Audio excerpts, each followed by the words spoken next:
Imagine being a U.S. citizen, living in, a vibrant, beautiful part of the world, paying your taxes, abiding by all the laws, Uh-huh. but having no vote in presidential elections, and maybe even more surprisingly, not being fully protected by the U.S. Constitution. Right.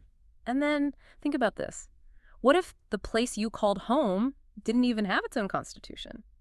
It sounds like a real head scratcher, doesn't it? A fundamental contradiction. It really does. But for over 100,000 American citizens, those living in the U.S. Virgin Islands, this isn't hypothetical. It's just their reality. Yeah, they're day to day. So today we're doing a deep dive into this really unique, often quite perplexing, and deeply complex territorial status of the U.S. Virgin Islands. Hmm. Our mission really is to unpack how these islands ended up, well, constitutionless. Right. Explore the history, the legal stuff behind it. Exactly, and look at the real consequences this has for the people living there, consequences that are often overlooked. Definitely overlooked. So our goal is to give you a shortcut to understanding this crucial but often unexamined piece of American governance. And really shine a light on what it means not to have that foundational document locally or, fully federally. Okay, so let's unpack this then. To really get where the U.S. Virgin Islands are today, we absolutely have to look back. The history is key. Yeah, how they became part of the United States in the first place. It's not something you typically find highlighted in standard U.S. history. No, not at all. But it's completely foundational to their current status. So the U.S. government actually purchased them. That's right. Purchased what were then the Danish West Indies from Denmark back in 1917. 1917. And it wasn't just pocket change, right? This was a major deal. Oh, absolutely. A significant strategic move. The official date was March 31st, 1917. Okay. And the price, $25 million in gold. Wow. Gold. What would that even be today? Well, if you adjust for inflation, you're looking at well over $500 million. It's substantial. Huge. Yeah. And we actually saw a copy of the historical receipt from the Secretary of the Treasury confirming $25 million gold. That's incredible. And the timing. You mentioned it was right before the U.S. entered World War I. Exactly, just a few days before. And that wasn't a coincidence. It was all about strategy. Preventing Germany from getting them. Precisely. The fear was Germany using the islands as a submarine base in the Caribbean. It was a critical geopolitical move. So it basically changed everything for the islands and the people there. Completely.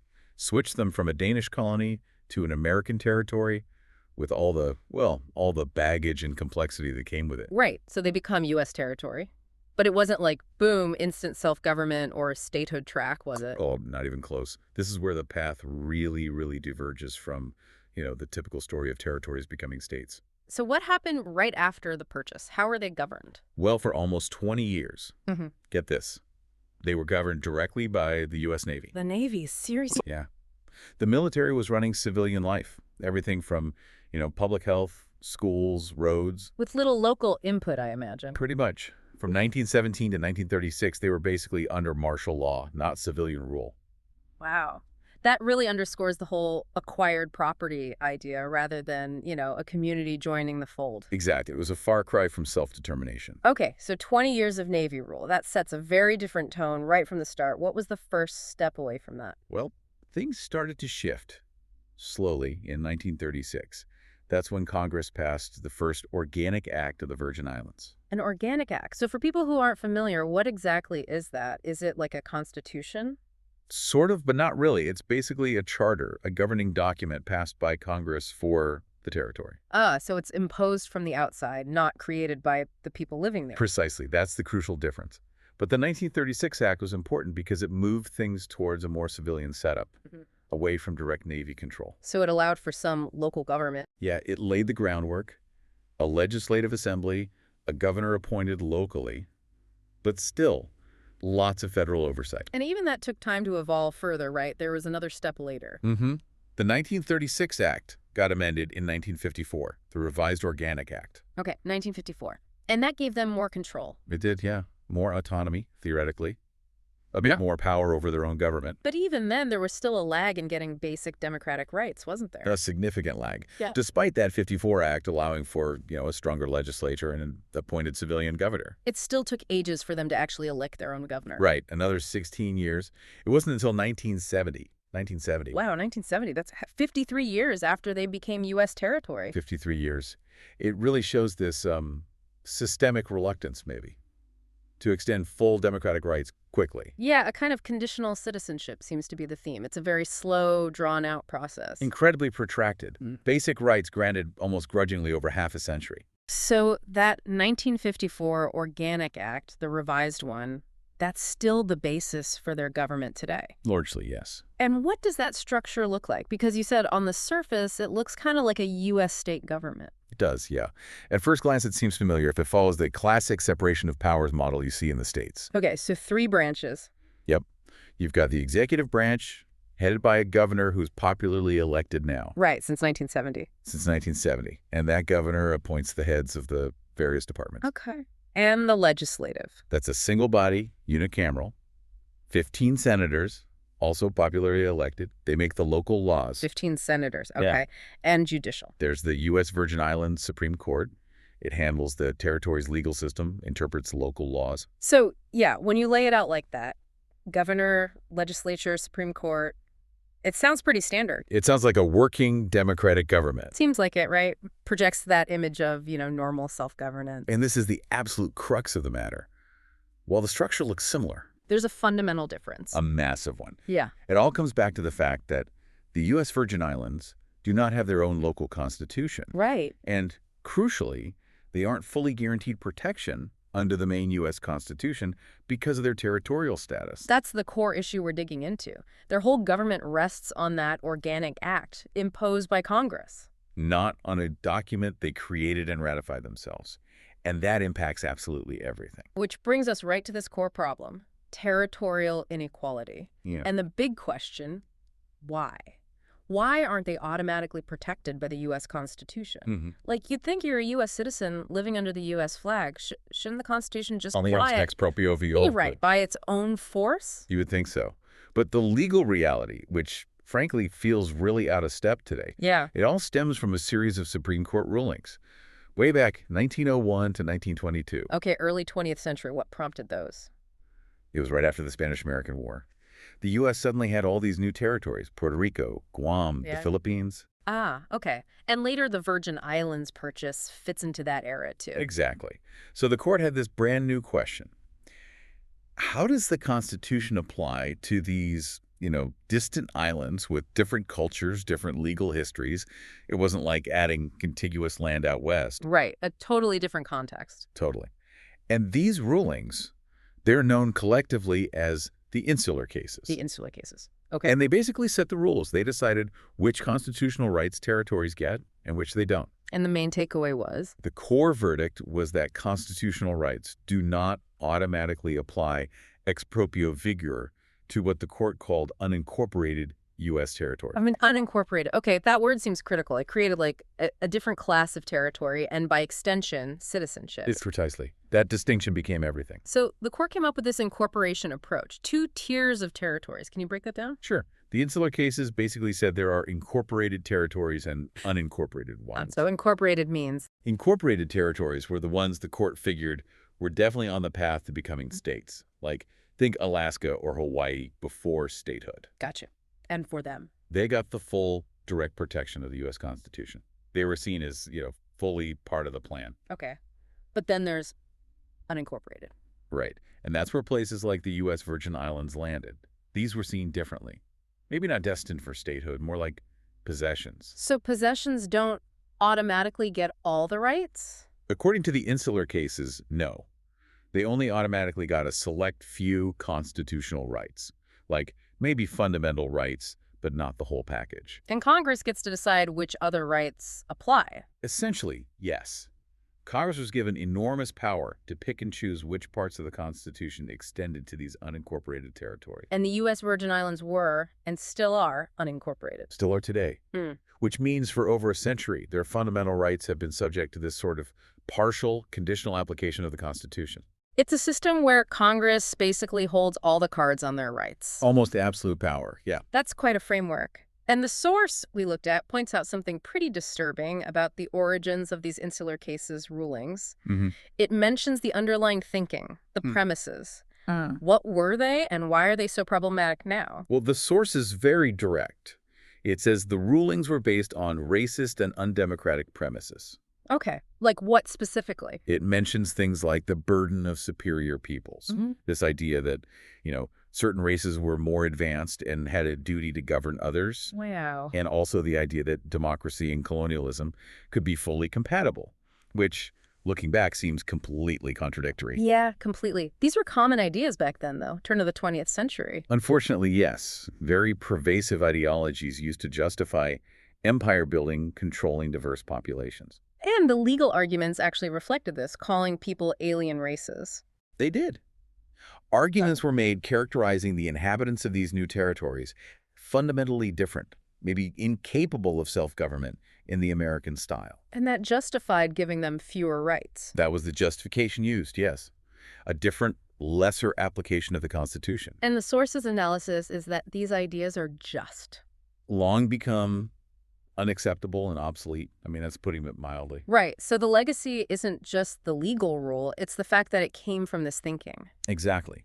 It's a stark reminder that if you don't address foundational flaws based on, frankly, racist ideas, they can just keep perpetuating injustice for generations. Creating this tiered citizenship that just clashes with America's stated values. Fundamentally. So the big question the source raises is, if the foundation is rotten, how can these century-old rulings still be dictating the lives and rights of over 100,000 Americans today? It's a huge legal and ethical problem that hasn't been resolved. Still grappling with it. People are living under rules based on logic that's just morally indefensible by today's standards. Incredibly powerful point. So let's bring it down to the ground level.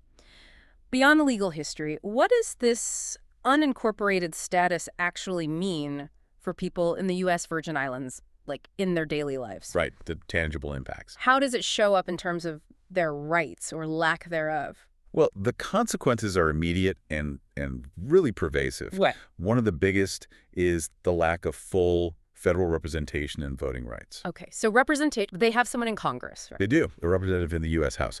But here's the catch. That person cannot vote on the floor on the final passage of legislation. Cannot vote on the floor. So they can speak, go to committees. Yep, they can do all that, introduce bills, debate, participate in committee work.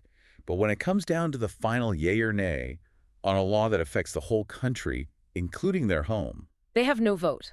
They're basically silenced at the crucial moment. effectively disenfranchised at that level, yeah. And it's not just Congress, is it? What about the president?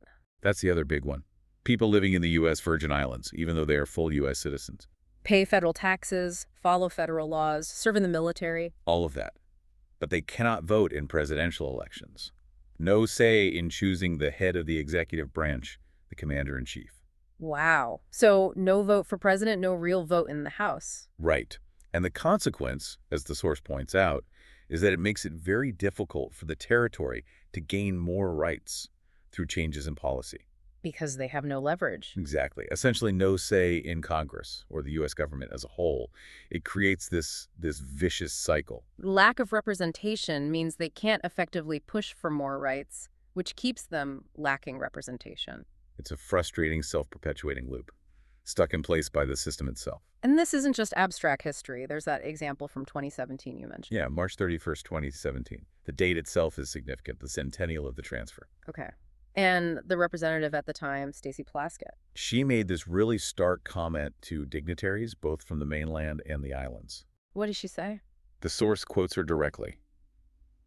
Any proposal to give the citizens on the Virgin Islands the right to vote has been denied by the United States. Just flat out denied. Flat out. A blunt statement from someone right there in the halls of Congress, highlighting that the desire is there, but the door is consistently shut by the U.S. government.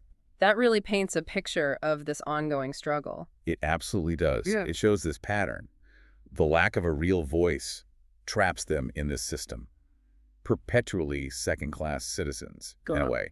Fighting against this deep structural inequality that goes back to those insular cases. Right. And it has real effects beyond just the vote itself. Think about federal funding. Disaster relief, infrastructure, social programs. All of that. Territories are often at a disadvantage compared to states because they lack the political clout that comes with voting senators and representatives. The very idea of American citizenship, what it implies about rights and having a voice. It's just not fully realized for people in the territories. Yeah. Big gaps between the promise and the reality. And to really hammer this home, there was that court case, Segovia versus United States from 2018. Yeah, relatively recent, described as a prime example of exclusion. Tell us about that one. It really shows the personal impact, right? It does. So this case was brought by 6 people. They used to live in Illinois. Okay, a state where they Yeah. could vote in federal elections. Exactly. They could vote. Then they moved to various U.S. territories, including the U.S. Virgin Islands. Still within the U.S. Still U.S. citizens, still within U.S. jurisdiction. But because they moved to a territory, They lost their right to vote in federal elections. they lost their vote. Just by changing their address within the U.S., their argument was pretty simple. We're citizens. This shouldn't happen. Makes sense. What was the outcome? Well, unfortunately, they lost. The Supreme Court basically refused to hear the appeal, letting stand a lower court ruling against them. And that ruling relied on the Insular Cases again. It did. It showed how those century-old decisions are still the controlling precedent, blocking efforts to expand voting rights today. Wow. So the court essentially said, yep, that's the rule. Living in a territory means fewer rights. That was the practical effect, yes. Reaffirming that old precedent. But they didn't just give up. No, the source notes they filed petitions for review, trying to keep the fight going, showing that determination. And one of the plaintiffs, Pamela Colon, she had a powerful quote. Yes, she's a former federal public defender from the U.S. Virgin Islands. Her quote really gets to the core of it. What did she say? She said, "No American should be denied voting representation in the laws they are required to follow." Simple, direct, and powerful. Hits that core American principle. It perfectly captures the paradox, doesn't it? Yeah. You have to follow the laws, pay the taxes, be subject to everything. But you get no say in making those laws. None. It's exactly the no taxation without representation problem, just in a modern context. So it's not abstract legal theory. It's about being governed without consent, in a way. In a very real way, Mm. hundreds of thousands of people living with this disenfranchisement daily, contributing to the nation, but denied a full voice. So let's pause here and think about what this means for you, the listener. Imagine that. You're a citizen. You follow all the rules. But if you happen to live in St. Thomas or St. John or St. Croix, you have no vote for president, no real vote in Congress, no say in the federal laws you live under. It's jarring when you put yourself in those shoes, isn't it? It forces you to question what citizenship really means. It really does. It challenges those fundamental American ideas of popular sovereignty, equality under the law. Because clearly, for these citizens, those principles aren't fully applied. Their rights depend not just on being American, but where in America they live. Exactly.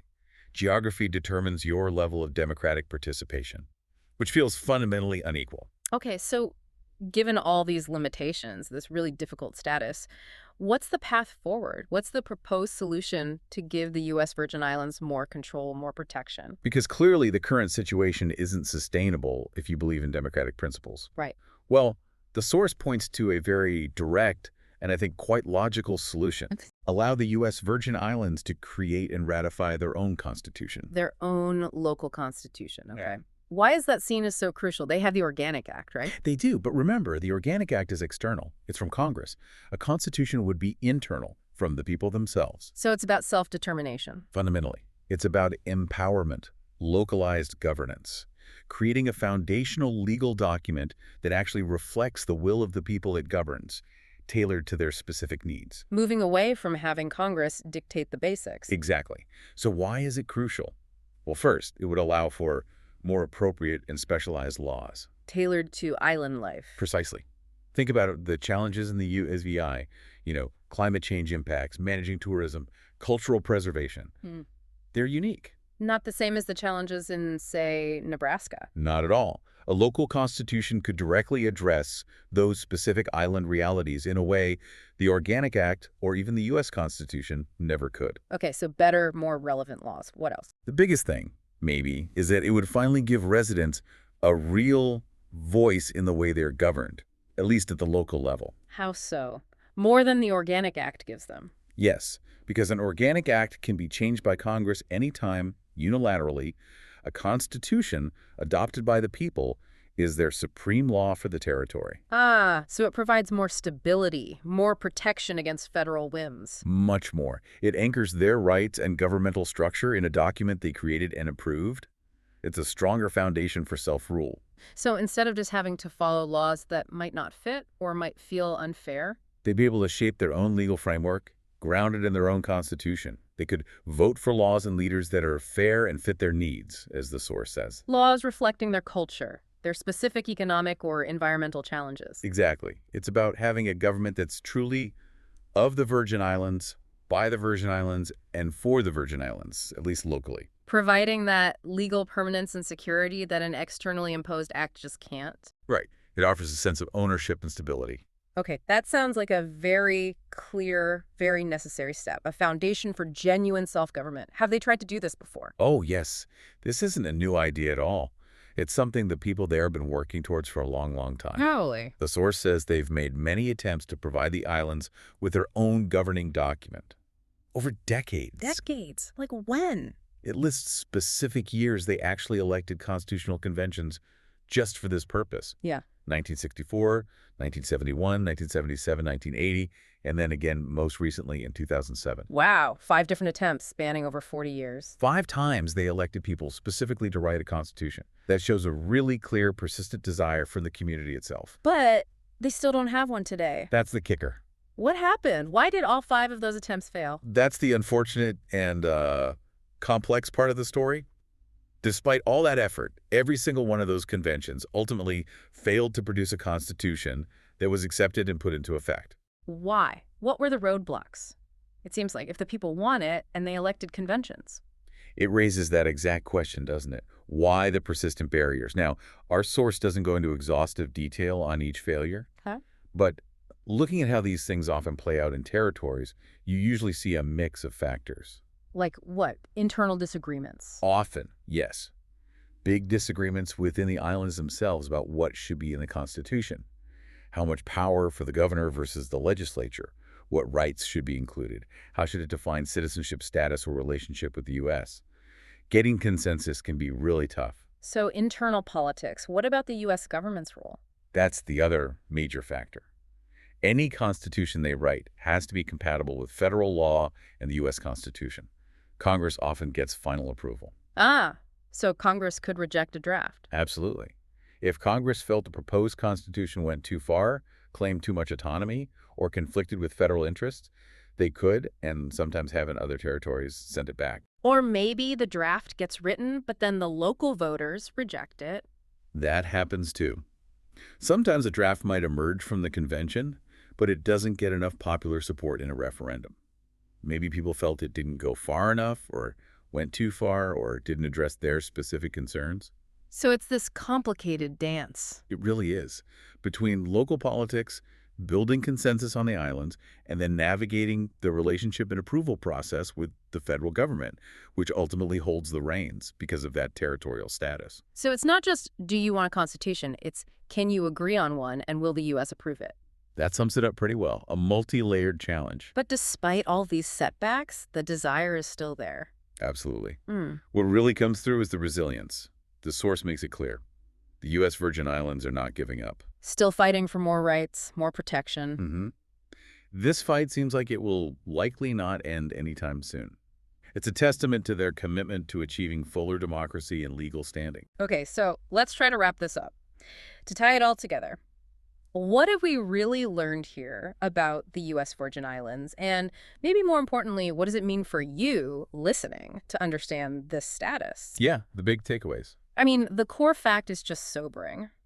You have over 100,000 American citizens living in St. Thomas, St. John's, St. Croix, and they stand essentially unprotected, both locally without their own constitution and federally without full U.S. constitutional guarantees. And if we connect that to the bigger picture, it's a direct result of the absolute power the U.S. government holds over the islands. Power rooted in those insular cases. Right. Power justified, ironically, by the U.S. Constitution itself, the very document that enables this federal control. But doesn't automatically give its protections to these citizens in the same way it does in a state? Exactly. It's this profound paradox. The framework legitimizing the governance also creates the inequality. It leaves them in this weird constitutional limbo. And the lack of a local constitution just makes that worse. It compounds it, yeah. Because they don't have that foundational document that's truly their own, reflecting their choices, protecting their specific rights locally. So ultimately, you could say, in a really fundamental way, The U.S. Virgin Islands are constitutionless. It's a unique and really challenging reality within the whole American system. Yeah. No foundational document of their own, and not fully covered by the nation's foundational document either. Which leaves us, and hopefully you listening, with a pretty profound question to think about. Mm-hmm.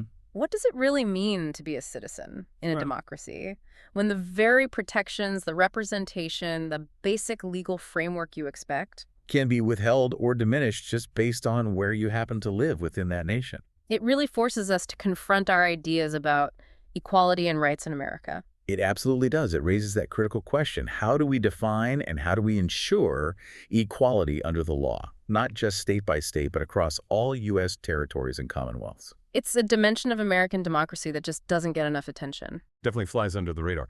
But it's something important for you to mull over, maybe explore more on your own. Think about what full citizenship really means, or perhaps it should mean, everywhere under the U.S. flag.